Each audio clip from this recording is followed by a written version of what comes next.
Hey everyone, this is Toledo, and today we'll do a review of the P51D Mustang. The Mustang is characterized as a high-altitude energy fighter.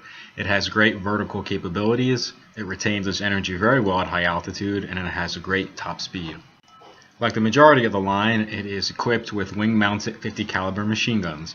These machine guns do really good damage at close range, say within 200 or 300 meters, and then they do mediocre damage at medium range thanks to dispersion, and they do very little to no damage at long range. Your primary role in a Mustang is high-altitude energy fighting.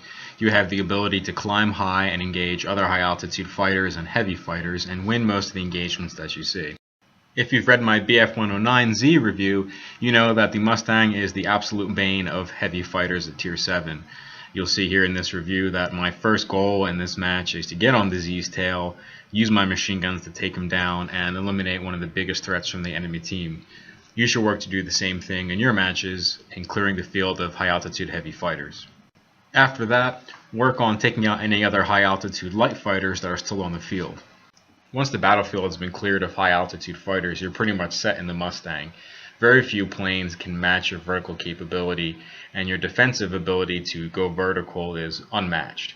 You'll see in this battle, whenever I get in trouble, I pretty much just pitch up, slam the boost, wiggle the tail a little bit, and escape with very little damage taken.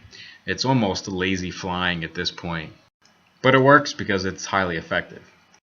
Unless you go down towards the deck, you've got the best performance in tier at this point.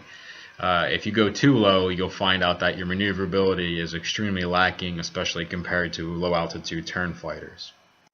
If there's any real limitation to the Mustang's performance, it's at low altitude. So when you do need to engage Russian fighters or Japanese fighters or anyone else low altitude and with good turning capability, you want to play as a pseudo boom and zoom fighter.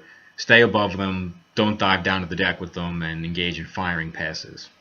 Now you're not a true boom and zoom fighter because those machine guns aren't really high damage at long range, so you always want to make sure that you're fighting in an efficient energy manner, getting on enemies' tails and doing your damage that way.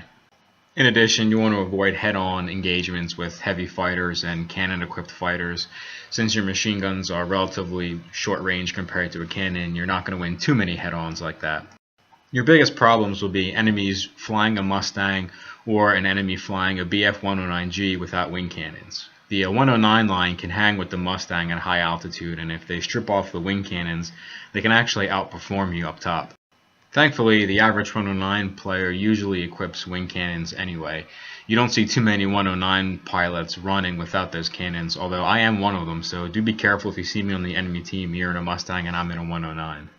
And finally, as typical for a fighter with machine guns, you will have some trouble dealing with high-tier ground attack aircraft, and if you need to hit ground targets, your guns just aren't going to have to cut it, although that's one small drawback for the many advantages the Mustang enjoys.